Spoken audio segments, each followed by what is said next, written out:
Eyes open. Don't get fooled. Learn to recognize bad and fake people. Motivational speech. Let me ask you something.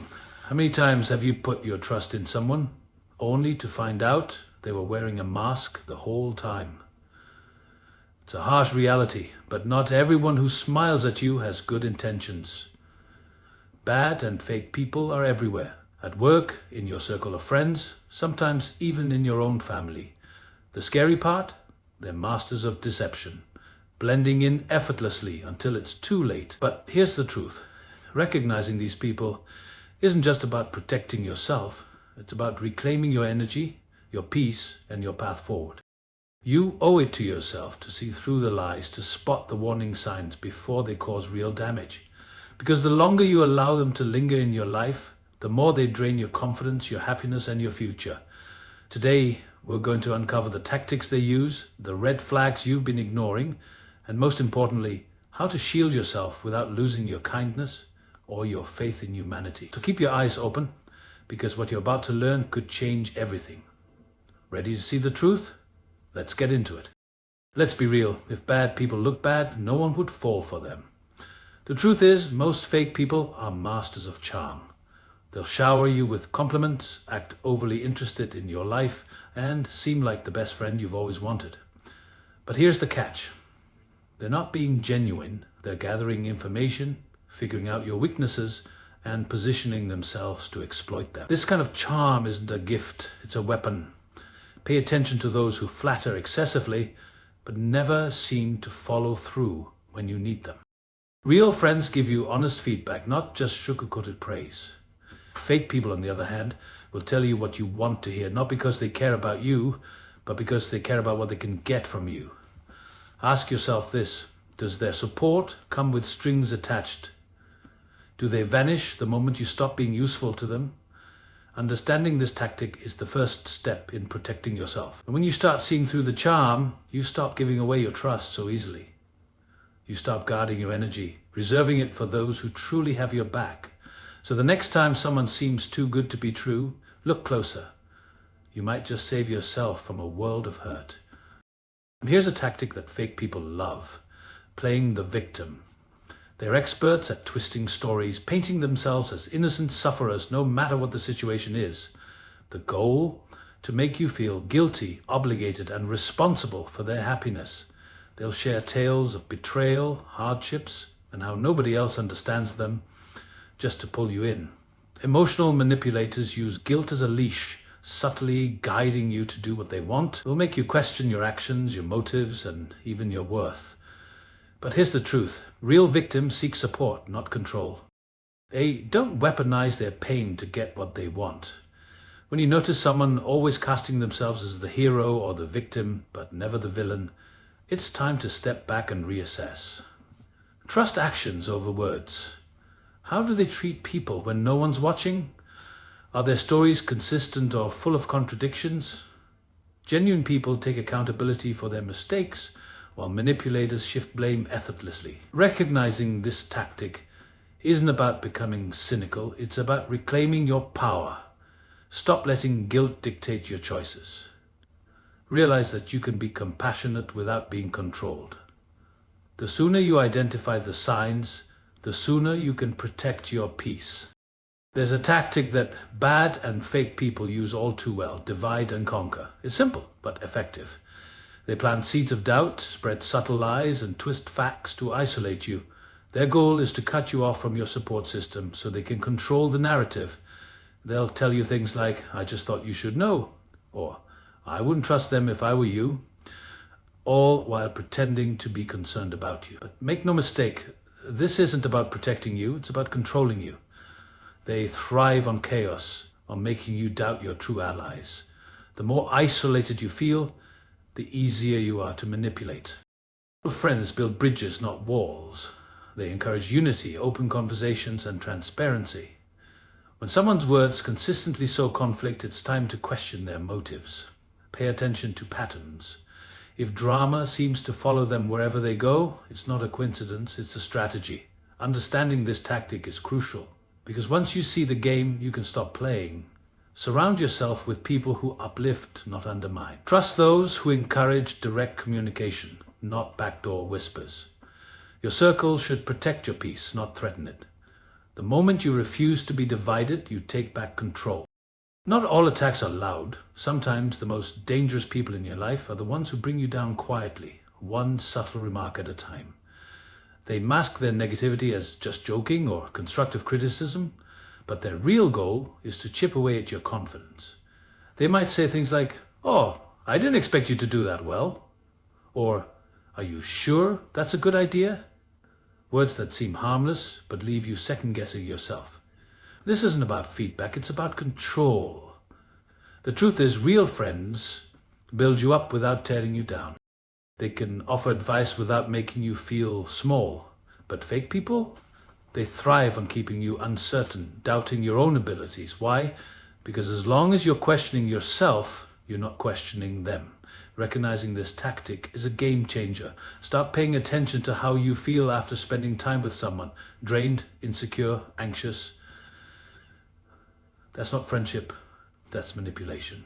Cut off the source of the negativity. Replace it with voices that remind you of your worth, of what you're capable of. Confidence is a shield, and every time you reclaim it, you weaken their power. Don't let anyone who doesn't see your potential define it. Have you ever noticed how some people are only around when things are good? They're the first to celebrate your wins, but vanish the moment you need support. This is the classic disappearing act, a tactic used by fake people to keep you guessing. They'll make grand promises and declarations of loyalty, but when life gets tough, they're suddenly too busy, too distracted, or just not there. The reality is, loyalty isn't proven in moments of celebration, it's tested in times of crisis. Real friends don't disappear when the storm hits. They show up with umbrellas. Pay close attention to who checks in when you're quiet, who stands by you when things fall apart. The ones who vanish were never really there for you. They were there for what you could give them. Status, resources, convenience. Recognizing this truth isn't about becoming bitter, it's about raising your standards. Stop chasing people who aren't interested in staying. Invest your time in those who prove their loyalty through actions, not empty words. Your peace of mind is priceless. Don't waste it on those who only show up when it benefits them. The right people won't just stand with you in the sun, they'll walk with you through the rain. There's a tactic that's as dangerous as it is subtle: gaslighting. It's the art of making you doubt your own memory, perception, and sanity. Bad and fake people use it masterfully, twisting facts, denying what they said, and flipping the blame back on you. They'll say things like, "You're too sensitive," or "That never happened," making you question your reality and eventually your worth. The goal? To destabilize you, to make you feel like you're losing control so they can seize it. But here's the truth. Real friends don't make you feel crazy. They validate your feelings, even when they disagree. Gaslighting is a weapon of control designed to isolate you and make you dependent. Recognizing it is your first line of defense. When you notice someone consistently invalidating your emotions or rewriting history, don't ignore it. Trust your memory. Trust your instincts. Start documenting what's said, keep track of the patterns, and most importantly, set boundaries. The moment you stop playing their game, you reclaim your power. You're not losing your mind, you're waking up to the truth. Free yourself from the web of lies and watch your confidence come back stronger than ever. Not every smile is genuine and not every compliment is sincere. Some people in your life aren't cheering for you, they're secretly competing against you. They'll downplay your successes, copy your ideas without credit, or even sabotage you subtly. These are the frenemies, the ones who want to keep you close, not to support you, but to keep an eye on the competition. They'll say things like, "I'm just trying to help," or "I'm happy for you, but," all while waiting for a chance to outshine you. This isn't friendship, it's a rivalry disguised as support. Real friends clap the loudest when you win. They don't feel threatened by your growth because they're secure in their own path. So pay attention to how people react to your success. Do they genuinely celebrate, or do they find a way to make it about them? Recognizing this tactic isn't about pushing people away. It's about surrounding yourself with those who truly want to see you win. Replace competitors with collaborators, rivals with real supporters.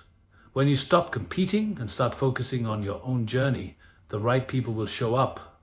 The ones who inspire you to rise higher, not hold you back. There's one tactic that exposes bad and fake people faster than anything else: their obsession with control. These people aren't satisfied unless they're pulling the strings, whether it's making decisions for you, dictating how you spend your time, or subtly pressuring you to follow their lead. They'll say things like, "I'm just looking out for you," or "Trust me, I know what's best." But what they really want is power. Control isn't about caring, it's about keeping you in line. Real friends respect your choices even when they don't agree with them. They don't use guilt, ultimatums, or passive-aggressive tactics to get their way. So how do you spot a power player? Pay attention to how they react when you say no. Do they respect your boundaries or retaliate with silence, anger, or guilt trips? Recognizing this tactic is about reclaiming your autonomy. It's about making decisions based on your values, not someone else's agenda. Establish firm boundaries and watch who respects them and who pushes back. The ones who respect your choices are the ones who truly care. The moment you stop letting others pull the strings, you step into your own power, confident, independent, and unstoppable. It's time for some truth. Not everyone deserves a place in your life. Keeping bad and fake people around doesn't make you kind, it makes you a prisoner. The longer you hold on, the more they drain your energy, confidence, and peace. Cutting the cord isn't about being harsh, it's about self-respect. It's about deciding that your peace is worth more than the illusion of friendship. Real strength isn't in enduring toxicity, it's in walking away from it. You're not obligated to keep people around just because of history, blood, or guilt. You have the right to set boundaries that protect your well-being. This isn't about hating anyone, it's about loving yourself enough to choose peace over pretending. When you let go of the wrong people, you make room for the right ones, the ones who support your growth, who bring positivity, who celebrate your wins without jealousy. It's not easy, but it's necessary. Remember, it's better to walk alone than with people who make you feel lonely. Your circle should inspire you, not exhaust you. So ask yourself, who in your life is adding value and who is just taking up space? Make the choice that prioritizes your peace and watch how quickly your life transforms.